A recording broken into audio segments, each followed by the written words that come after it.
बिस्मिल्लाहिर्रहमानिर्रहीम। अस्सलाम वालेकुम students, my name is professor Zulfiqar Ali. आज हम मैथमेटिक्स की बुक 1 की एक्सरसाइज 2.1 से 2.5 तक जो इसके टॉपिक्स हैं उनको डिस्कस करेंगे। चलें तो स्टूडेंट्स चलते हैं बोर्ड पे। Students, lecture number 14 2.1 to 2.5 book 1, इसके अंदर हम आज जो डिस्कस करेंगे उसके अंदर सेट्स हैं, फंक्शंस हैं और लॉजिक के बारे में डिस्कस करेंगे।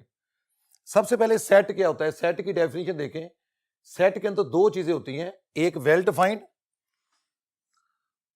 कलेक्शन होती है, दूसरा डिस्टिंक्ट ऑब्जेक्ट्स होते हैं। Number 1 well defined collection, number 2 distinct objects. इनकी जो डिस्टिंक्ट होते हैं, सेट के अंदर एलिमेंट्स रिपीट नहीं होते। तो सेट की इसके लिए एक एमसीक्यूज देखें। मतलब फॉर एग्जांपल आप ये कहा जाता है set of intelligent students of your class. अच्छा, आपकी क्लास में जो इंटेलिजेंट स्टूडेंट्स हैं उनमें से कौन सा सेट यहां से बन रहा है? क्या वो नल सेट होगा, फाइनाइट सेट होगा, सिंगलटन सेट होगा, या सेट ही नहीं होगा? अच्छा, पहली बात देखें, नल सेट। ज़ाहिर क्लास के अंदर कोई ना कोई स्टूडेंट तो इंटेलिजेंट होता है, फर्स्ट ऑप्शन तो गई। फिर दूसरी बात फाइनाइट सेट होगा, तीसरी बात सिंगलटन सेट होगा, फिर चौथी बात डी ऑप्शन सेट ही नहीं होगा। अच्छा देखें, वेल डिफाइंड इसके अंदर जो ऑप्शन है ना वो क्लियर नहीं है। हम किसी स्टूडेंट को ये नहीं कह सकते कि वो इंटेलिजेंट है या नहीं है। ये क्राइटेरिया इंटेलिजेंस का हमारे पास नहीं है, इसलिए स्टूडेंट क्लेम कर सकता है। तो इसलिए इसके अंदर ये चीज़ वेल डिफाइंड नहीं है। अगर मार्क्स के लिहाज से होती, उनकी हाइट के लिहाज से बात हो रही होती, उनकी एज के लिहाज से बात हो रही होती, तब ये बात ठीक थी। तो ये वाला सेट चूंकि वेल डिफाइंड नहीं है, ये आएगा नॉट अ सेट। अब इसके बाद इसके अंदर एक और ऑप्शन भी है फाइनाइट सेट, ये भी हम डिस्कस कर सकते हैं। ज़ाहिर जो इंटेलिजेंट स्टूडेंट्स होंगे उनकी तादाद तो फिनिटी होगी, लेकिन इन दोनों में से जो बेस्ट ऑप्शन बन रही है जो कि वेल डिफाइंड है, इसके लिए कोई क्राइटेरिया नहीं है कि इंटेलिजेंस के लिए हमने क्राइटेरिया क्या रखा है। तो इंटेलिजेंस के लिए कोई भी स्टूडेंट क्लेम कर सकते हैं, इसलिए ये वेल डिफाइंड नहीं है। स्टूडेंट नेक्स्ट देखें, इसके सेट्स को एक्सप्रेस करने के वेज कितने हैं। उसके लिए नेक्स्ट बोर्ड पे चलते हैं। Ways of writing a set. एक सेट को लिखने के तीन तरीके हैं। नंबर 1 डिस्क्रिप्टिव फॉर्म में लिखें, उसको टेबलो फॉर्म में लिखें, उसको सेटेबल नोटेशन में लिखें। इसको एग्जांपल की मदद से स्टूडेंट एक्सप्लेन किया है। नंबर 1 देखें, set of vowels of English alphabets. वो होते हैं, अगर इनको ये तो वर्डी के अंदर इसको बयान किया गया है तो इसलिए इसको डिस्क्राइब किया गया, इसे डिस्क्रिप्टिव फॉर्म इसको कहेंगे। अब सेटेबल नोटेशन के अंदर उन एलिमेंट्स को अलग अलग लिखना, इस तरह ये इस ब्रैकेट्स के अंदर अलग अलग लिखने को टेबलो फॉर्म कहते हैं। अच्छा, ये तो इसकी टेबलो फॉर्म है। एक सेटेबल नोटेशन होती है, वो इस तरह ये होती है, एक्स, ये स्ट्रेट लाइन होती है, इसे पढ़ते हैं x such that x is a vowel. ये उसकी सेटेबल नोटेशन है। इस तरह इसकी दूसरी एग्जांपल लें, the set of natural number satisfying the equation. वो कौन सी इक्वेशन है जो उसको सेटिस्फाई करे? यहां पर कौन सा नेचुरल नंबर लगाएं, उसके अंदर 4 ऐड करें, आंसर 0 आ जाए। ज़ाहिर स्टूडेंट यहां पर लगाएंगे -4, फिर +4 होगा तो 0 है। एक्स की वैल्यू यहां पर -4 है, लेकिन क्या -4 नेचुरल नंबर में होता है? ये नेचुरल नंबर में नहीं होता, इसलिए इसका एम्प्टी सेट आएगा सेट टेबुलर फॉर्म के अंदर। तीसरी चीज देखें, इस सेटेबल नोटेशन उसको उसी तरह लिख देंगे, x such that x belongs to natural number and x + 4 = 0। ये इसकी सेटेबल नोटेशन है। थर्ड एग्जांपल देखें, the set of first 101 whole numbers. अच्छा, ये होल नंबर्स का सेट है जो पहले 101 होंगे। हमें पता है होल नंबर 0 से स्टार्ट होते हैं, तो अगर हम 0 से 1 2 तक जाएं तो 3 होल नंबर बन जाते हैं। अगर 0 1 2 3 लिखें तो 4 होल नंबर बन जाते हैं। हमने 101 लिखने, 100 तक जाएंगे, 1 से लेके 100 तक 100 हो जाएंगे, साथ एक 0 भी शामिल है, 101 बन गए। ये इसकी टेबलो फॉर्म बन गई। Set builder notation, x such that x belongs to whole number and x is less than equal to 100। ये इसकी सेटेबल नोटेशन है। अब सेट्स को देखते हैं, इक्विवेलेंट सेट्स, इक्वल सेट्स, इनके बारे में थोड़ा सा फर्क देखते हैं, क्या इनमें डिफरेंस होता है। इसके लिए नेक्स्ट बोर्ड पे चलते हैं। अच्छा स्टूडेंट देखें, ऊपर सबसे पहले लिखी है इक्विवेलेंट सेट्स। इक्विवेलेंट सेट्स के लिए यह बात आपने ज़हन में रखनी है, इसके लिए जरूरी नहीं होता दो सेट्स बिल्कुल इक्वल हो। फॉर एग्जांपल 1 2 3 ये एक सेट ये चल रहा है, एक सेट ये वाला है, इसके अंदर मैं ये लिख लेता हूँ स्टूडेंट देखें 1 3 5 7, ये वाले मैंने ऊपर नेचुरल नंबर लिख दिए, नीचे मैंने सेट ऑफ ऑड नंबर्स लिख दिया। अब जरा गौर करें, इनके दरमियान 1 to 1 करस्पॉन्डेंस होनी चाहिए। पहला एलिमेंट पहले के साथ अटैच हो रहा है, दूसरा दूसरे के साथ अटैच हो रहा है। अगर दो सेट्स के दरमियान 1 to 1 करस्पॉन्डेंस हो, उन्हें कहते हैं इक्विवेलेंट सेट्स। ये डिस्क्रीट एलिमेंट्स होते हैं, इनके अंदर कंटिन्यूटी नहीं होती। एक एलिमेंट के बाद दूसरे एलिमेंट का पता होता है कौन सा है, दूसरे सेट में भी एक एलिमेंट के बाद दूसरे का पता होता है कौन सा है। तो ये देखिए, ये मैंने नेचुरल नंबर का सेट लिखा था, ये मैंने ओड नंबर का सेट लिखा था। इसे सिंबॉलिकली ऐसे लिखते हैं, natural number is equivalent to whole odd integer. इसके बाद देखते हैं इक्वल सेट्स कौन से होते हैं। स्टूडेंट, इक्वल सेट्स वो हैं, दो सेट्स उस वक्त इक्वल होंगे अगर उनके अंदर नंबर ऑफ एलिमेंट्स भी सेम होंगे, उन दूसरे नंबर पे कोरस्पॉन्डिंग एलिमेंट्स भी एक जैसे होंगे। फॉर एग्जांपल देखें स्टूडेंट, ये मैं लिखता हूँ 1 2 3, मैंने एक ये सेट लिखा।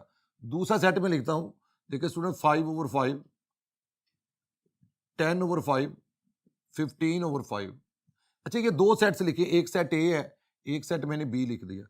अब देखें इनके अंदर एलिमेंट्स की तादाद 3 है, नंबर ऑफ एलिमेंट भी सेम है, कोरस्पॉन्डिंग एलिमेंट भी सेम है। ये भी 1 है, वो भी 1 है, ये 2 है तो ये भी 2 है, ये 3 है तो ये भी 3 है।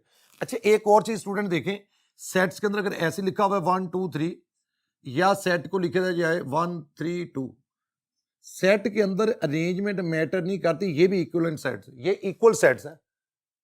ये क्या देखे 1, इसके अंदर 1 है, उधर भी 1 है, इसके अंदर 2 है तो उधर भी 2 है, यहाँ 3 है तो उधर भी 3 है, नंबर ऑफ एलिमेंट भी सेम है और कोरस्पॉन्डिंग एलिमेंट्स भी एक जैसे हैं।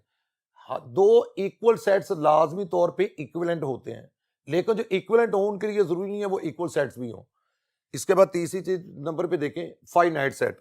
ये आपने इक्विवेलेंट का पढ़ लिया, इक्वल सेट्स का पढ़ लिया, अब फाइनाइट सेट। फाइनाइट सेट्स वो सेट्स होते हैं जिनके अंदर एलिमेंट्स की तादाद लिमिटेड होती है, जो काउंटेबल होती है। फॉर एग्जाम्पल, ये लिखा हुआ है 1 2 3 अप टू 100, हमें उसका एंड पॉइंट पता होता है, वो एलिमेंट्स भी डिस्क्रीट होते हैं, हम उनको काउंट कर सकते हैं, उन्हें फाइनाइट कहते हैं। इन्फिनिट सेट्स वो होते हैं जिसके लास्ट एलिमेंट का नहीं, उनके अंदर कंटिन्यूटी होती है। अगर इस तरह लिखा होगा तो ये सेट इन्फिनिट सेट है। वैसे भी आम नंबर्स के अंदर भी याद रखें, दो रियल नंबर हैं, फर्ज करें 1 और 2, इनके दरमियान इन्फिनिट रियल नंबर्स होते हैं, ये भी इन्फिनिट सेट होगा।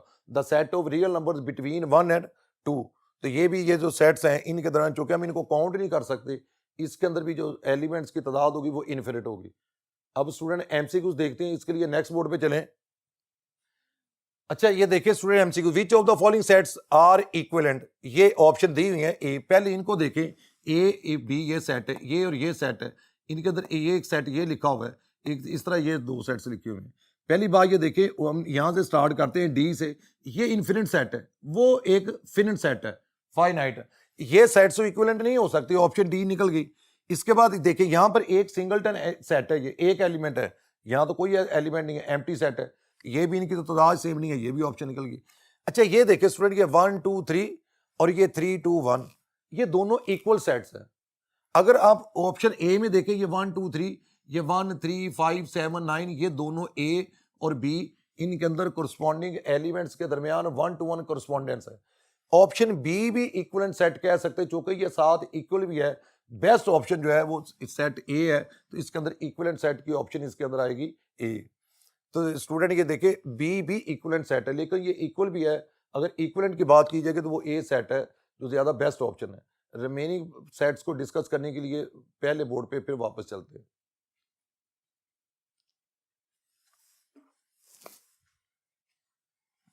अब स्टूडेंट्स देखें, कुछ सेट्स के मजीद इसकी डिस्कशन। सब सेट क्या होता है? सब सेट से ये मुराद है, अगर सेट ए है, से ए के सारे एलिमेंट्स बी के अंदर मौजूद हो, हम कहते हैं ए बी का सबसेट है। सिंबॉलिकली इसे इस तरह लिखते हैं, अगर ए बी का सबसेट तब होता है इफ एंड ओनली इफ, अगर एक एलिमेंट एक्स का हो, एक एक्स एलिमेंट है वो ए का हो, तो एक्स बी का भी होगा। जो एलिमेंट ए में मौजूद है लाजिमी बात है वो बी में भी मौजूद होगा, हम कहेंगे ए बी का सबसेट है। फिर सबसेट की दो टाइप्स हैं, एक प्रॉपर सबसेट और एक इम्प्रॉपर सबसेट। प्रॉपर सबसेट से ये मुराद होती है ए बी का सबसेट है, लेकिन ए बी के इस तरह सबसेट है, ए और बी आपस में इक्वल नहीं है, तब ए बी का सबसेट है। इसी तरह इम्प्रॉपर सबसेट वो होता है अगर ए बी का सबसेट हो और ए और बी इक्वल हो। अगर दो सेट्स इक्वल होंगे तब भी एक दूसरे का वो सबसेट होते हैं, इस तरह सेट को कहते हैं इम्प्रॉपर सबसेट। इसके बाद देखें, ये एक इंपॉर्टेंट रिजल्ट है, नेचुरल नंबर जो होता है वो सेट ऑफ इंटीजर का सबसेट है, set of integer whole number का सबसेट है, होल नंबर रैशनल नंबर का सबसेट है, रैशनल नंबर आगे रियल नंबर का सबसेट है। इसी तरह पावर सेट में देखिए पावर सेट क्या होता है, पावर सेट ये है the set of all the subsets of given set, जितने सेट्स दिए होते हैं उन तमाम का सबसेट्स बना लेते हैं, उनका एक सेट बनाते हैं, वो पावर सेट है। एक सेट दिया हुआ है, एक के अंदर दो एलिमेंट्स हैं, तो इसके ना जितने पॉसिबल सबसेट्स बनते हैं वो सारे सबसेट बना लेंगे। एक एम्प्टी सेट, एक इनके सिंगल सिंगल सेट का इसका सेट बनाया, एक इसका सेट बनाया, फिर दोनों को मिला के सेट बनाया, ये पावर सेट बन गया। पावर सेट जो होता है वो एक सेट्स का भी जो सेट्स का भी एक सेट होता है, यानी इसके अंदर तमाम सबसेट्स होते हैं। एंड पे लिखा है number of all subsets. Power set के अंदर कितने एलिमेंट्स आते हैं, जितने नंबर ऑफ सबसेट्स होते हैं। नंबर ऑफ सबसेट्स की क्या फॉर्मूला है, number of elements in power set of A 2 raise power n, जितनी उसके अंदर एलिमेंट्स होते हैं वो 2 की पावर कर देते हैं। अब स्टूडेंट नेक्स्ट बोर्ड पे चलते हैं। ऑपरेशन ऑफ सेट्स, सबसे पहले यूनियन देखें, यूनियन के लिहाज से स्टूडेंट देखें ए यूनियन बी से क्या मुराद है। ए यूनियन बी से ए यूनियन बी का मतलब ये होता है वो हर वो एलिमेंट ए यूनियन बी में आ जाता है, चाहे वो सेट ए में हो या बी में हो। इसके अंदर आएगा एक्स, ये ए यूनियन बी का एलिमेंट है, ए में हो या बी में हो, किसी एक में भी हो, यूनियन में मौजूद होता है। इंटरसेक्शन का मतलब है अगर एक एलिमेंट एक्स इंटरसेक्शन में है, वो ए का भी एलिमेंट होगा और बी का भी एलिमेंट होगा, इसके अंदर एंड आता है इंटरसेक्शन में। फिर देखिए difference of two sets, A minus B से क्या मुराद है, ए माइनस बी के अंदर वो एलिमेंट्स आते हैं जो सेट ए में हो लेकिन बी में ना हो। X such that x belongs to A and x does not belong to B. इसी तरह कॉम्प्लीमेंट ऑफ सेट से क्या मुराद है, यानी जिस सेट का कॉम्प्लीमेंट लेना होता है उसको यूनिवर्सल सेट से माइनस कर देते हैं। अगर ए कॉम्प्लीमेंट लेना यू माइनस ए करेंगे, x such that x universal set में तो होगा लेकिन ए में नहीं होगा। जिस सेट का कॉम्प्लीमेंट लिया जाता है उस सेट का एलिमेंट नहीं आता। इसके बाद देखें एक एमसीक्यू देखें, under what condition A minus B B के इक्वल आ जाएगा। अब ए माइनस बी से क्या मुराद है, ए के वो एलिमेंट लिखेंगे जो बी में नहीं है। अब देखिए अगर ए बी का सबसेट है ये तो उसके अंदर है एलिमेंट, ये भी निकल गया। अगर बी ए का सबसेट है यानी बी के ये भी, ये तो सारा ए के अंदर मौजूद है, ये भी निकल गया। ए इंटरसेक्शन बी फाई, इसका क्या मतलब है, ए इंटरसेक्शन बी फाई का मतलब है दोनों में कोई कॉमन नहीं है, दोनों अलग अलग एलिमेंट लिखे हुए हैं। ए यूनियन बी फाई, ए ना ए भी एम्प्टी है बी भी एम्प्टी है, ये वाली ऑप्शन आएगी जब दो सेट्स अलग अलग लिखे होंगे, डिसजॉइंट सेट होंगे, ए के कोई एलिमेंट बी में नहीं होगा, बी का कोई एलिमेंट ए में नहीं होगा। जब ए माइनस बी करेंगे तो ए के वो एलिमेंट आएंगे जो बी में नहीं है। तो जब ए दोनों अलग अलग पड़े हुए हैं डिसजॉइंट है तो ए के एलिमेंट बी में नहीं होंगे, ये ऑप्शन इसकी सी आ जाएगी। अब इनको देखते हैं, नेक्स्ट बोर्ड पे चलते हैं student. Distributive property of union over intersection. अच्छा इनमें से ये गैस करना है, ये ऑप्शन ए है, ये ऑप्शन बी है, ये ऑप्शन सी है, ये डी है, इनमें से यूनियन की कौन सी प्रॉपर्टी जो इंटरसेक्शन में है। फर्स्ट प्रॉपर्टी देखें स्टूडेंट, ये है A intersection into B intersection C, इसको कहते हैं, इसे कहते हैं associative property of intersection. Bracket पहले दो पे लगे या आखिरी दो पे आप लगे, दूसरे को कहते हैं day Morgan's law of union. जब इन पे अलग अलग कॉम्प्लीमेंट करते हैं यूनियन जो है वो उधर इंटरसेक्शन में चेंज हो जाता है। अच्छा इसको सी वाले को कहते हैं A union B is equal to B union A, ये कम्यूटेटिव लॉ यूनियन का। लास्ट जो है ये है distributive property of union over intersection, A union B intersection A union C. तो स्टूडेंट इस तरह आपने प्रॉपर्टीज को भी ध्यान में रखना है, जितनी अपनी बुक्स में दी हुई है आपकी वो भी आपने उनकी भी आपने प्रैक्टिस करनी है। अब जरा वेन डायग्राम्स देखें। अब हमारा नेक्स्ट टॉपिक आ गया वेन डायग्राम के बारे में। सबसे पहले देखें ये ए यूनियन बी के बारे में बताया, ये सेट ए है, ये बी है, ये सेट ए है, ये बी है, इसके अंदर इसी तरह ये सेट बाहर ए है अंदर बी है, ये बाहर बी है अंदर वाला सेट ए है। अच्छा ए यूनियन बी का मतलब ये होता है ए और बी के तमाम एलिमेंट्स उसके अंदर शामिल करने हैं, वो चाहे ए में हो या बी, किसी एक में भी उसके अंदर आ जाते हैं। हालांकि दोनों डिसजॉइंट सेट पड़े हुए हैं लेकिन जितने ए में है जितने बी में, ए यूनियन बी में दोनों आ जाएंगे। इसी तरह देखें ओवरलैपिंग केसेस में भी दोनों के शेड कर देंगे, दोनों के एलिमेंट शामिल हैं। बी ए का सबसेट है तो ए को शेड कर दें, बी तो उसके अंदर ऑटोमेटिकली शेड हो गया। इसी तरह अगर ए बी का सबसेट है सारे को शेड कर दें, ए भी उसके अंदर आ गया। यूनियन के अंदर देखें ए और बी के दोनों सेट्स को शामिल करना होता है, चाहे डिसजॉइंट हो ओवरलैपिंग हो, ए जो है वो सुपरसेट हो बी का, या बी उसका सबसेट हो, या ए बी का सबसेट हो, चारों केसेस के अंदर। अब स्टूडेंट इसके मजीद इसके अंदर केसेस देखते हैं, नेक्स्ट बोर्ड पे चलते हैं। यूनियन के बारे में देखें स्टूडेंट, पहली बात ये देखें, अगर ए इंटरसेक्शन बी एम्प्टी हो, डिसजॉइंट सेट्स इनको कहते हैं, तो इसके अंदर यूनियन के अंदर एलिमेंट्स कैसे आएंगे? Number of elements in A union B, number of elements A plus number of elements B, जितने ए के अंदर एलिमेंट्स आते हैं जितने बी के अंदर एलिमेंट्स आते हैं दोनों को ऐड कर दे। अगर ए और बी ओवरलैपिंग हो तो ए यूनियन बी के अंदर नंबर ऑफ एलिमेंट्स कितने आएंगे? जितने ए के अंदर है जितने बी के अंदर है। ओवरलैपिंग का मतलब है कॉमन हो, तो जितने कॉमन होंगे वो माइनस कर देंगे। अगर ए बी का सबसेट हो तो यूनियन ज़ाहिर बी सुपरसेट है, यूनियन में हमेशा आंसर सुपरसेट आता है, तो नंबर ऑफ एलिमेंट्स इसके अंदर कितने आएंगे? जितने बी के अंदर एलिमेंट्स होंगे उतने। सिर्फ बी को काउंट कर लें, चूंकि ए यूनियन बी का आंसर बी आता है, सिर्फ बी को काउंट कर लें, सुपरसेट आंसर आता है जितना सुपरसेट में होगा। इंटरसेक्शन में सबसेट आंसर आता है, तो यूनियन में हमेशा ए अगर बी का सबसेट है, बी सुपरसेट है, तो सुपरसेट इसका आंसर आएगा।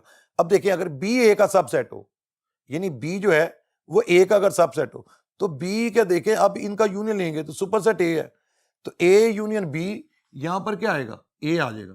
ए यूनियन बी ए के बराबर आ गया। इनके अंदर एलिमेंट्स की तादाद कितनी आएगी? उतनी आएगी जितनी ए के अंदर एलिमेंट्स हैं। लास्ट प्रॉपर्टी दो लिखी है, A union B is equal to B union A. ये यूनियन की कम्यूटेटिव प्रॉपर्टी है, ये यूनियन की एसोसिएटिव प्रॉपर्टी है। तो यूनियन एसोसिएटिव प्रॉपर्टी को भी होल्ड करते हैं, यूनियन कम्यूटेटिव प्रॉपर्टी को भी होल्ड करते हैं। जिस तरह हमने यूनियन की प्रॉपर्टीज पढ़ी हैं, इस तरह स्टूडेंट आप इंटरसेक्शन की प्रॉपर्टी पढ़ते हैं। उसके लिए पहले बोर्ड पे वापस चलते हैं।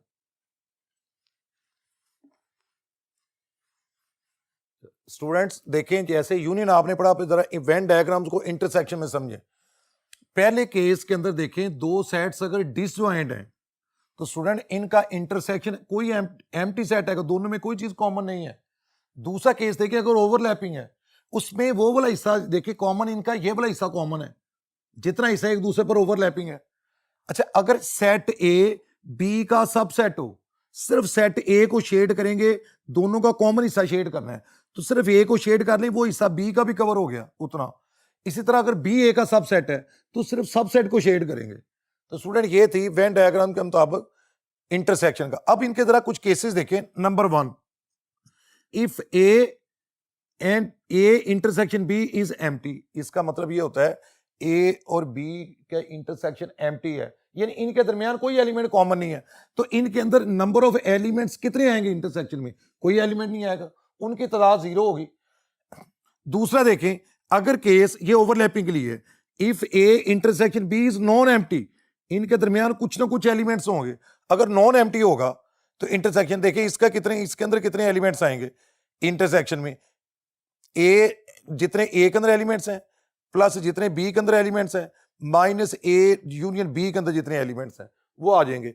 तीसरा केस देखिए, अगर ए बी का सबसेट है, तो देखिए स्टूडेंट अगर ए बी का सबसेट है, इंटरसेक्शन में हमेशा छोटा सेट आता है, तो ए बी का सबसेट है, ए आ जाएगा। इसी तरह इंटरसेक्शन के उतने एलिमेंट्स आएंगे जितने ए में है।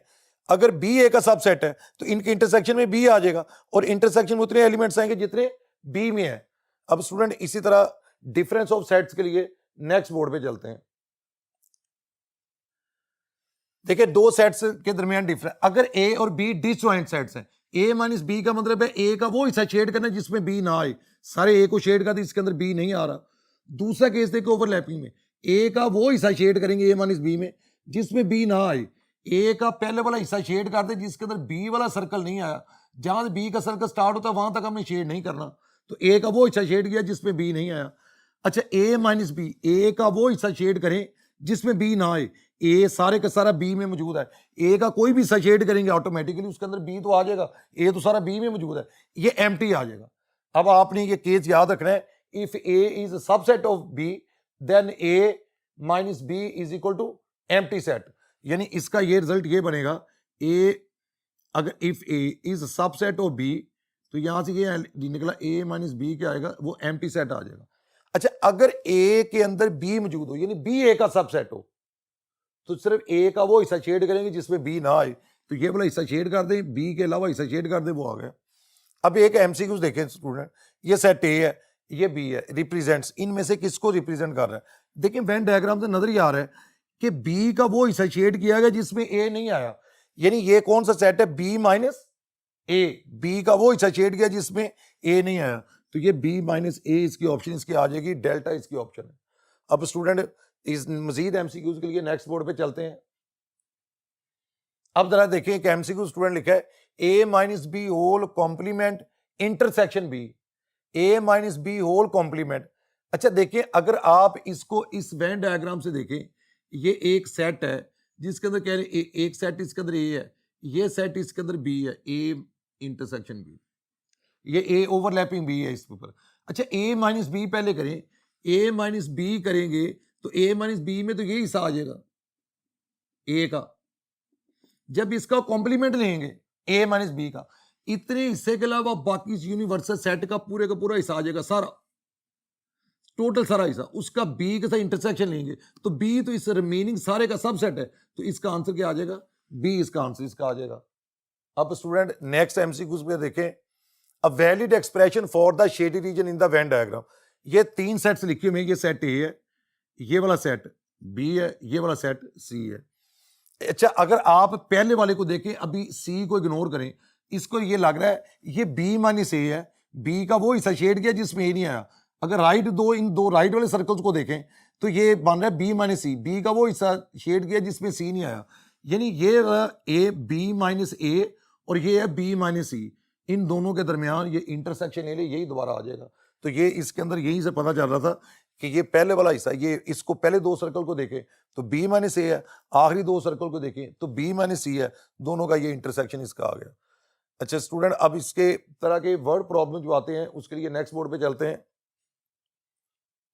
स्टूडेंट की तरह एक एमसीक्यूज देखें, बड़ा इंपॉर्टेंट एमसीक्यूज है, आपने इस पे जरा गौर करना है। If A and B are two sets such that number of element in A के अंदर 21 एलिमेंट्स है। अच्छा इनको ना हम डायग्राम से बना लेते हैं, जब इस तरह का क्वेश्चन आया करेंगे, अगर हम ये वेन डायग्राम बना लेंगे जरा आसानी हो जाएगी।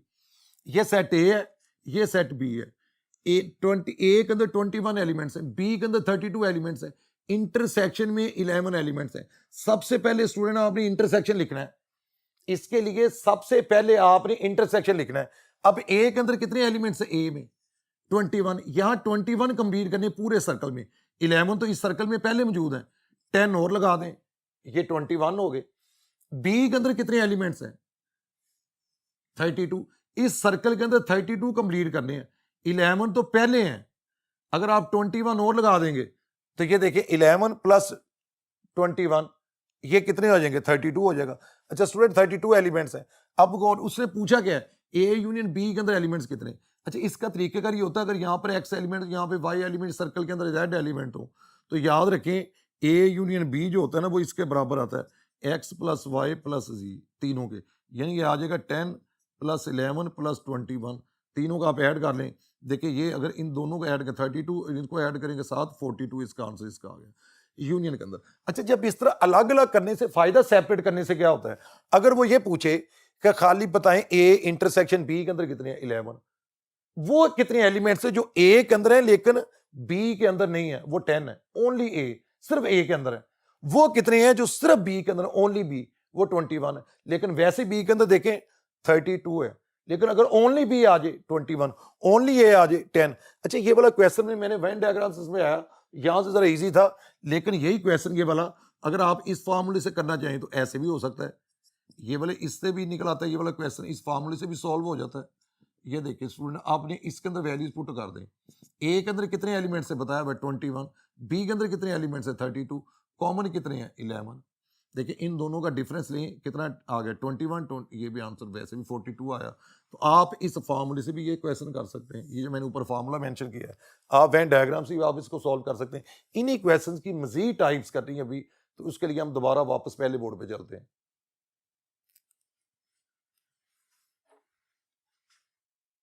अब स्टूडेंट्स एक क्वेश्चन देखें, in a group of 80 people 35 like books reading and 47 like web surfing, and each person likes at least one of two things. How many people like both books reading, web surfing? अच्छा student एक तो ये है, इसका तरीकेकार ये आपके पास ये formula है, इस पे आप ये वाला फार्मूला अप्लाई करें, इसके लिए आ जाए number of elements in A plus number of elements in B minus number of elements A intersection B, इससे भी निकल आएगा। वैल्यूज देखें इसके अंदर स्टूडेंट, इन अ ग्रुप 80, यहाँ पे टोटल पर्सन टोटल जो है वो 80 है, यहाँ पर 80 आ गया। जितनी बुक्स रीडिंग करते हैं वो 35 है, वेब सर्फिंग वो 47 है। हमने ये देखना है एटलीस्ट उनमें कॉमन कितने हैं जो दोनों कर रहे हैं, बोथ, ये आ जाएगा। इन दोनों को ऐड करें, ये बन गया 82 माइनस, अगर आप इसकी वैल्यू निकालें तो इसकी वैल्यू आ गई 2, यानी जो दोनों कर रहे हैं उनका आंसर उनका 2 आ गया। जो बुक रीडिंग और वेब सर्फिंग करते हैं उनका आंसर उसका आ गया 2। एक तो ये तरीकेकार है, दूसरा इस तरह डायरेक्ट इसका निकालने के क्या तरीकेकार है। अब स्टूडेंट इसका शॉर्टकट इसका देखें, जब भी बोथ की तादाद निकालनी हो, कॉमन कितने हैं, ये टोटल है, टोटल दिए में जो इंडिविजुअल दिए हुए हैं ना वो एक 35 है 47, इनको ऐड कर लें। इंडिविजुअल्स को ए और बी रख लें इनके नाम, इनको इंडिविजुअली ऐड कर लें। 35 47 82 बन गया, इसका मतलब है टोटल 80 था, इन दोनों का डिफरेंस 2 आ गया। जितना टोटल से ज्यादा आएगा वही दोनों में कॉमन होगा, तो इसका आंसर इसका 2 इसका बन गया, ये 2। ये यानी इसमें फॉर्मूले पे भी अप्लाई करने की जरूरत नहीं है। जब भी बोथ वाला आएगा, इंडिविजुअल्स जो होंगे उनको ऐड कर लेंगे, टोटल से जितना ज्यादा होगा वही दोनों में कॉमन होगा। एक और एमसीक्यू देख लें, नेक्स्ट बोर्ड पे चलते हैं। अब स्टूडेंट देखिए, in an office with 500 employees, एक ऑफिस के अंदर 500 एम्प्लॉइज है, 320 पीपल पास्ड एग्जाम ए। अच्छा, कुछ लोग, ये 320 है जो एग्जाम हुआ वहां पर ए एग्जाम, उसमें 320 ने पास किया, 250 ने बी एग्जाम पास किया, एंड 150 पास बोथ एग्जाम्स। अच्छा, जहां पर बोथ दे दिया जाए, कॉमन दे दिया जाए, उसका एक तरीके का ये भी है, वहां पर आप ये बना लीजिए, जब दोनों दे देंगे 150 ने टोटल किया, ये एग्जाम ए है ये बी है, पहले सबसे पहले बोथ वाले को लिख लेते हैं, वो 150 है। अच्छा, अब देखें 320 ए ने पास किया, इस ए में 150 तो पहले आ चुके हैं, 170 और करें ए सर्कल में। देखिए स्टूडेंट, ए सर्कल में अगर आप और करें 170 प्लस 150, 320 आ गए। अच्छा, बी के अंदर कितने करने हैं, जो एग्जाम बी किया वो 250 है, यहां 100 करें, ये 250 आ गया।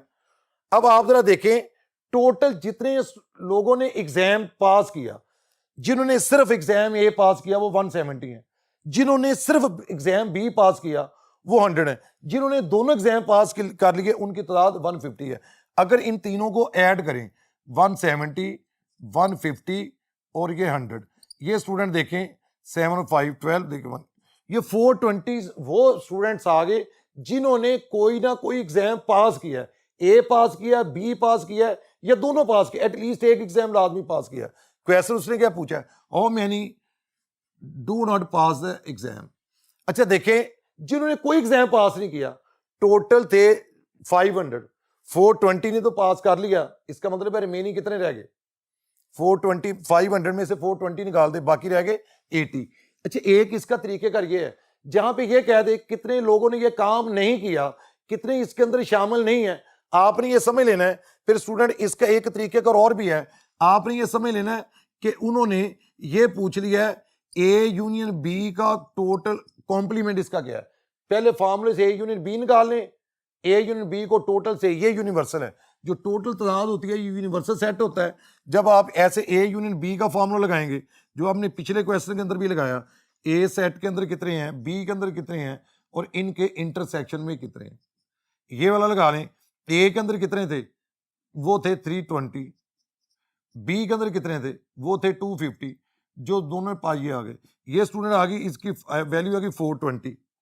अब अगर 420 आ गई, जब आप कॉम्प्लीमेंट करेंगे, कॉम्प्लीमेंट का मतलब ये होगा टोटल में से 420 माइनस कर दे वो 80, इस तरह भी है, इसका आंसर इसका आ जाता है। अब स्टूडेंट चलते हैं नेक्स्ट क्वेश्चन पे, एमसीक्यूज पे। अच्छा स्टूडेंट देखें, इसी तरह एक और इसका क्वेश्चन है, in a group of 100 people 70 speak Urdu, 50 speak both Urdu and Punjabi. अच्छा, फिर इसके अंदर बोथ दिया हुआ है। सबसे आसान वे ये है, आप जब आपको बोथ दे दिया जाए, आप ऐसे वेन डायग्राम बना लें, जो बोथ है उनको इधर शामिल कर लें। 100 टोटल है, 70 ये उर्दू है और ये पंजाबी है। अब इसमें 70 आ रहे हैं। अच्छा, 50 तो इस सर्कल के अंदर पहले आ चुके हैं, 70 कंप्लीट करने के लिए 20 और आ गए। अब देखें बच्चों, ये देखें 20 और 50 ये कितने सर्कल के अंदर कितने बन गए, ये 70 आ गए। 70 वो है जो उर्दू बोलते हैं। अब देखिए टोटल 100 थे तो क्लियर हो गया, 70 उर्दू बोलने वाले, 20 प्लस 50 70, 100 क्लियर, मीनिंग फिर कितने रह गए 30। तीनों का सम करेंगे वो टोटल के बराबर आ जाएगा। अच्छा देखें, अब अगर इस डायग्राम को देखें, यहां से एक एक पॉइंट क्लियर हो गया। जो दोनों लैंग्वेज बोलते हैं वो कितने हैं 50, जो सिर्फ उर्दू बोलते हैं वो कितने हैं 20, जो सिर्फ पंजाबी बोलते हैं वो कितने हैं 30। जो टोटल हैं इनके अंदर उर्दू और पंजाबी बोलने वाले तीनों का सम कर लें, वो तीनों का सम करेंगे वो टोटल 100 आ जाएगा। अब क्वेश्चन उसने क्या पूछा है, minimum number of people who speak Punjabi only. जब ओनली आए तो आपने सिर्फ एक साइड वाला बताना होता है, जो ओनली है वो 30 है, तो इसका आंसर इसका 30 आ गया। 30 वो पीपल हैं जो सिर्फ पंजाबी बोलते हैं। अब स्टूडेंट इसके बाद नेक्स्ट बोर्ड पे चलते हैं। अच्छा स्टूडेंट, लॉजिक के बारे में देखें। लॉजिक दो टाइप्स का होता है, एक इंडक्टिव होता है, एक डिडक्टिव होता है। इंडक्टिव लॉजिक वो होता है जो हम लिमिटेड ऑब्जर्वेशन से, जिसके मतलब हम किसी चीज के मतलब अपनी राय कायम करते हैं। डिडक्टिव लॉजिक वो होता है जो हम वेल नोन इंफॉर्मेशन से कलेक्ट करते हैं। इसके लिए जरा देखें, टेबल होते हैं। सबसे पहले नेगेशन का टेबल देखें। नेगेशन कैसे बनाना है, अगर एक स्टेटमेंट पी है, उसकी नेगेशन है नेगेशन पी, इसका ट्रूथ टेबल कैसे बनेगा। अगर पी एक स्टेटमेंट है, इसके दो रिजल्ट हो सकते हैं, या ये ट्रू है या ये फॉल्स है। अगर ये ट्रू होगा इसकी नेगेशन क्या होगी फॉल्स, अगर ये फॉल्स होगा इसकी नेगेशन क्या होगी ट्रू। नेगेशन का मतलब इसको उलट करना है आपने टेबल में। अब कंजक्शन, दूसरा टेबल इसका देखें, ये फर्स्ट है, ये सेकंड टेबल देखें। कंजक्शन, अच्छा कंजक्शन के अंदर कंजक्शन होती है दो स्टेटमेंट्स के दरमियान एंड आता है। अब देखिए पी एंड क्यू, इसे कंजक्शन कहते हैं। अब दो स्टेटमेंट्स हैं, यहां पे वेरिएबल इसके अंदर यूज हो रहे हैं वो दो हैं। अच्छा ये नंबर ऑफ जो रोज बनती ना, ये एक रो ये बनी, दूसरी रो ये बनी। जो लॉजिक के अंदर नंबर ऑफ रोज होती हैं, इसका फॉर्मूला भी ये होता है 2 की power n। N number of variables होते हैं, इसके अंदर एक वेरिएबल आया था तो इसके अंदर 2, इसकी दो ही रोज आ गई थी। पी एक वेरिएबल यूज हुआ है नेगेशन में। कंजक्शन के अंदर दो वेरिएबल यूज हो रहे हैं, वो इसका आंसर आएगा 2 की पावर 2 4 आ गया, यानी यहाँ पे 4 रोज बनेगी। अब दो स्टेटमेंट कैसी, इनके क्या चांसेस होते हैं। देखिए अगर फर्स्ट स्टेटमेंट ट्रू है तो सेकंड भी ट्रू हो सकती है। हो सकता है फर्स्ट ट्रू हो सेकंड फॉल्स हो सकता है फर्स्ट फॉल्स हो सेकंड ट्रू हो, ये हो सकता है दोनों ही फॉल्स हो। ये दो ऑल पॉसिबिलिटीज हैं जो दो स्टेटमेंट्स के दरमियान हो सकती हैं। स्टूडेंट को हम याद रखवाने के लिए क्या करते हैं, हम ये कहते हैं पहले कॉलम में दोनों टी लिखते हैं, फिर दोनों एफ लिखते हैं, नेक्स्ट कॉलम में टी एफ कर दें। अब कंजक्शन, कंजक्शन तब ट्रू होती है जब दोनों ट्रू हो। देखिए ये बोथ पी एंड क्यू दोनों ट्रू हो। अगर एक भी फॉल्स हो इसका रिजल्ट फॉल्स आता है, इसका रिजल्ट फॉल्स आता है, इसका रिजल्ट फॉल्स आता है, अगर इन दोनों में से एक भी ट्रू। ये सिर्फ कंजक्शन, जो कंजक्शन है, conjunction is only true when both P and Q R true. जब दोनों ट्रू होगी तो ये ट्रू आएगा। अब डिसजंक्शन, अच्छा स्टूडेंट डिसजंक्शन कहते हैं, इसे पढ़ते हैं पी और क्यू। ये कैसे होती है, उसी तरह दो स्टेटमेंट है, पहले दोनों टी दोनों एफ, फिर दूसरे कॉलम में टी एफ लिखेंगे। डिसजंक्शन ट्रू होती है अगर इनमें से एक भी ट्रू हो। देखिए दोनों में से एक ट्रू है ट्रू आएगा, दोनों में से एक भी ट्रू है तो ट्रू आएगा, दोनों में से एक भी ट्रू है ट्रू आएगा। फॉल्स तब आएगा जब दोनों फॉल्स होंगे, फिर इसका रिजल्ट इसका फॉल्स इसका आता है। तो ये डिसजंक्शन में ये 3 ट्रू होते हैं, एक फॉल्स होता है, उसके अंदर एक ट्रू है तीनों फॉल्स होते हैं। अब देखें इंप्लीकेशन, एक स्टेटमेंट है, इसको कहते हैं इंप्लीकेशन कहते हैं, या इसका दूसरा नाम होता है कंडीशनल, इसको कंडीशनल भी इसको बोलते हैं। अब कंडीशन या इंप्लीकेशन क्या होती है, अगर एक स्टेटमेंट है फर्स्ट ट्रू हो सेकंड भी अगर ट्रू हो, ये इसकी एग्जांपल समझने के लिए आप एक एग्जांपल लें, इसको जरा डिटेल में समझने के लिए। सपोज करें अफरीदी ने एक स्टेटमेंट दी कि अगर उसे टीम का कैप्टन बना दिया जाए तो टीम जीत जाएगी। अच्छा उसे टीम का कैप्टन बनाया, टीम जीत गई, रिजल्ट ट्रू आया। उसे टीम का कैप्टन बनाया, टीम हार गई, रिजल्ट फॉल्स आ गया। उसकी स्टेटमेंट ये थी अगर उसे टीम का कैप्टन बनाया जाए तो टीम जीत जाएगी। उसने ये स्टेटमेंट नहीं दी कि अगर उसे टीम का कैप्टन नहीं बनाया जाएगा तो फिर पता नहीं रिजल्ट जो भी आ सकता है, चाहे मैच जीते या हारे, वो अपनी स्टेटमेंट पे कायम है कि अगर उसे टीम का कैप्टन बनाया जाएगा तो टीम जीतेगी। अगर हमने उसकी स्टेटमेंट को निगेट करना है, हमें उसकी स्टेटमेंट को इंप्लीमेंट करना पड़ेगा, उसे अप्लाई करना पड़ेगा, उसके बाद उसके रिजल्ट देखने पड़ेंगे। जब तक हम उसकी स्टेटमेंट को, जो उसने क्लेम किया हुआ है, उसके क्लेम को अप्लाई नहीं करेंगे, हम उसकी स्टेटमेंट को फॉल्स नहीं कह सकते। इन दोनों केसेस में हमने उसकी स्टेटमेंट का जो उसका क्लेम था, हमने उसको अप्लाई नहीं, उसे इंप्लीमेंट नहीं उसे किया, वो चूंकि रिजल्ट आ गए तो वो अपनी स्टेटमेंट में कायम रहेगा, उसकी स्टेटमेंट को हम फॉल्स नहीं कह सकते। हम एक सूरत में फॉल्स कह सकते हैं, उसे उसकी स्टेटमेंट अप्लाई की, रिजल्ट फॉल्स आ गया, इसका मतलब उसकी स्टेटमेंट फॉल्स है।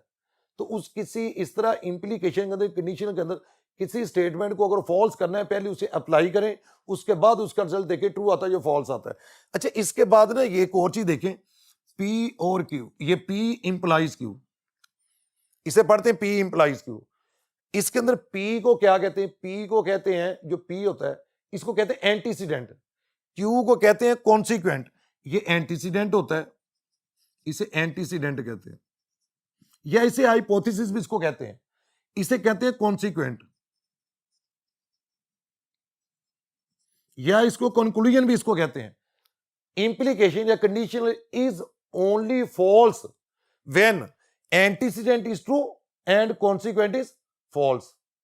तो ये स्टूडेंट ये वाले देखें, इस ये इंप्लीकेशन, कंडीशनल या दिस इंप्लाइज, इसके मजीद टेबल देखने के लिए वापस बोर्ड 1 पे फिर चलते हैं।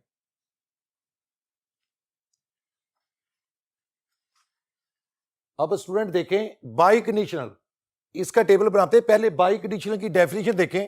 By conditional is conjunction between P implies Q and Q implies P, दोनों के दरमियान ये कंजंक्शन है। अच्छा देखिए, इसका दूसरी टेबल बनाते हैं स्टूडेंट। दोनों पहले कॉलम में पी में दोनों टी दोनों एफ लिखे, ऑल्टरनेट टी एफ। अब देखिए पहले पी इंप्लाइज क्यू करें। फर्स्ट देखिए इसके अंदर, फर्स्ट के अंदर जिस तरह आपको एग्जांपल दी थी, उसे टीम का कैप्टन बनाया, टीम जीत गई, ट्रू आ गया। टीम का कैप्टन बनाया, टीम हार गई, ये फॉल्स आ गया। इन दोनों में चूंकि कैप्टन नहीं बनाया था, तो इसका रिजल्ट क्या आएगा? ट्रू आएगा। इसके अंदर आपको पता है antecedent is true, consequent is false, then implication is false. एक दफा ये फॉल्स होती। अब इसी तरह क्यू टू पी आए, देखिए उसी तरह उसे टीम का कैप्टन बनाया, टीम जीत गई। इसके अंदर तो कैप्टन नहीं बनाया। अब एंटीसीडेंट जो है वो क्यू है। स्टूडेंट यहां देखिए, जो एंटीसीडेंट है वो क्यू है, तो इसे टीम के कैप, यहां भी ट्रू आ गया। टीम का कैप्टन बनाया, टीम हार गई, ये फॉल्स आ गया। यहां भी कैप्टन नहीं बनाया, एंटीसीडेंट तो फॉल्स है, तो आगे जो मर्जी रिजल्ट आए, इसका रिजल्ट आएगा ट्रू। अच्छा, ये जो बाई कंडीशन है, ये दोनों की कंजंक्शन है। अगर दोनों ट्रू है तो रिजल्ट ट्रू आएगा, ये ट्रू आ गया।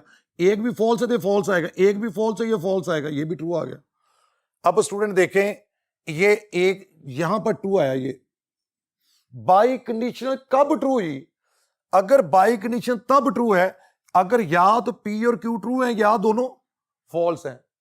तो स्टूडेंट अगर ये दरमियान वाला टेबल हम ना भी बनाते, ये अगर ना बनाए, इसको देखते हुए भी हम डायरेक्ट भी इसका रिजल्ट ये लिख सकते हैं। ये दरमियान जब पी और क्यू दोनों ट्रू होंगे रिजल्ट ट्रू आएगा, या पी और क्यू दोनों फॉल्स होंगे तब भी क्या आएगा? रिजल्ट ट्रू आएगा। तो by condition is only true when both P and Q R true और बोथ आर फॉल्स। अब स्टूडेंट देखें, अब मजीद इसके कुछ इंपॉर्टेंट टर्म्स को डिस्कस करते हैं, उसके लिए नेक्स्ट बोर्ड पे चलते हैं। अब प्रोपोजिशन, स्टूडेंट प्रोपोजिशन एक स्टेटमेंट होती है जिसका रिजल्ट या तो ट्रू होता है या फॉल्स होता है, इसकी कोई थर्ड ऑप्शन नहीं होती। अच्छा, इसके बाद लॉजिक।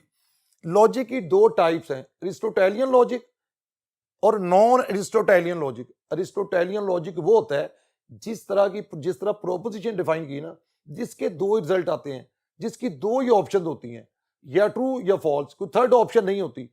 अगर उसकी थर्ड ऑप्शन भी हो, उसे नॉन अरिस्टोटेलियन लॉजिक उसको कहा जाता है। अब इसके बाद देखिए एंटीसीडेंट और हाइपोथेसिस। ये आपको पहले इंप्लीकेशन में कंडीशनल स्टेटमेंट के अंदर ये वाली चीज मैं आपको समझा के आया हूं कि पी और क्यू के अंदर जो पी है ये एंटीसीडेंट कहलाता है, या इसके अंदर हाइपोथेसिस कहते हैं। कॉन्सिक्वेंट किसको कहते हैं? अगर पी इंप्लाइज क्यू हो तो क्यू जो होगा वो क्या होगा? वो इसका कॉन्सिक्वेंट कहलाता है, या इसका कंक्लूजन इसका कहलाता है। अब इसके बाद स्टूडेंट देखें, इसी कंडीशनल से रिलेटेड मजीद टर्म्स नेक्स्ट बोर्ड पे जाके देखते हैं। अच्छा स्टूडेंट देखें, एक स्टेटमेंट गिवन कंडीशन है पी इंप्लाइज क्यू, इसका कन्वर्स कैसे बनाते हैं? अगर आज एक कंडीशन है उसका कन्वर्स बनाना है, आपने उनकी जगह चेंज करी, इंटरचेंज कर दे, कन्वर्स बन जाता है। अगर इनवर्स बनाना है तो क्या करेंगे? ये जो गिवन है इनके साइन चेंज कर दें। और कॉन्ट्रापोजिटिव कैसे बनाएंगे? दोनों चीजें कर दें, इनको इंटरचेंज भी कर दें और इनके साइन भी चेंज कर दें। यानी क्यू इधर आ जाएगा और पी उस साइड पे चला जाएगा, दोनों की जगह भी चेंज कर दी और उनके साइन भी उनके चेंज कर दिए।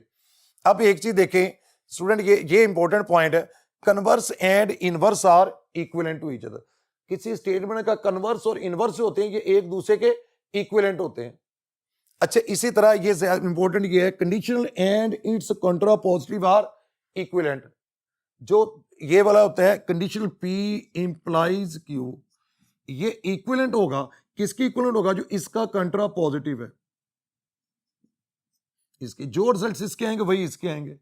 अगर हमें यह कहा जाता है किसी स्टेटमेंट के अंदर P इंप्लाइज Q दिया हुआ है, बताएं इसके कॉन्ट्रापोजिटिव के रिजल्ट क्या आएंगे, तो वही होंगे जो इसके P इंप्लाइज Q के आते हैं, दोनों एक दूसरे के इक्विवेलेंट है। अब स्टूडेंट नेक्स्ट इसकी टाइप्स देखने के लिए लॉजिक की, स्टेटमेंट की, वो हम नेक्स्ट बोर्ड पे चलते हैं। अच्छा देखिए, टाइप्स ऑफ लॉजिकल स्टेटमेंट ये तीन होती हैं, टोटोलॉजी होती है और एक कॉन्टिजेंसी, एब्सोल्यूटिटी। टोटोलॉजी वो स्टेटमेंट्स होती है जिसके अंदर तमाम वेरिएबल्स की तमाम वैल्यूज के लिए रिजल्ट ट्रू आते हैं, वो टोटोलॉजी है। अच्छा, अगर एक होती है कॉन्टिजेंसी, वो होती है जिसके अंदर स्टेटमेंट पे डिपेंड करता है वेरिएबल पे, कुछ वैल्यूज ट्रू आती हैं और कुछ वैल्यूज इसमें फॉल्स होती हैं। अगर स्टूडेंट आप इसका टेबल बनाएंगे, P और डाल के ऐसे नेगेशन P के तरह ट्रूथ टेबल बनाएंगे तो टोटल रिजल्ट ट्रू आएंगे, ये टोटोलॉजी है। अच्छा, एक होती है, देखिए इसकी कॉन्टिजेंसी की तो आप कोई भी बना लें। अब इसकी अगर एग्जांपल कॉन्टिजेंसी की लेनी हो, अब P इंप्लाइज Q वाला बना लें टेबल, इसके अंदर एक ट्रू है, तीन ट्रू होती है, एक फॉल्स होता है, इसके अंदर कुछ ट्रू है कुछ फॉल्स है। अब एब्सोल्यूटिटी वो होती है जिसके अंदर तमाम रिजल्ट फॉल्स होते हैं, और स्टूडेंट इसके लिए क्या करेंगे, इसके लिए एंड डाल दें इनके दरमियान, P एंड नेगेशन P, ये इसकी एब्सोल्यूटिटी है। अब तीसरी चीज स्टूडेंट देखें, क्वांटिफायर्स। क्वांटिफायर्स क्या होते हैं? ये दो टाइप्स की होती हैं। ये किसी चीज की स्टेटमेंट के अंदर उसकी क्वांटिटी को जाहिर करते हैं या उसकी एग्जिस्टेंस को जाहिर करते हैं, ये सिंबल्स होते हैं। ये दो हैं, एक होता है एग्जिस्टेंशियल क्वांटिफायर, एक होता है यूनिवर्सल क्वांटिफायर। एग्जिस्टेंशियल को कहते हैं देयर एग्जिस्ट, उल्टे ई से नोट करते हैं। यूनिवर्सल को फॉर ऑल, उल्टे ए से नोट करते हैं। तो स्टूडेंट अब वापस चलते हैं फर्स्ट बोर्ड पे और इसके एमसीक्यूज देखते हैं।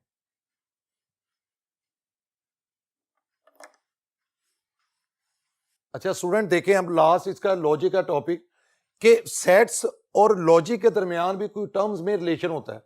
जिस तरह देखें, फर्ज यहां मैंने सेट्स का नाम, जैसे सेट्स के अंदर ए बी सी सेट्स इस तरह यूज होते हैं।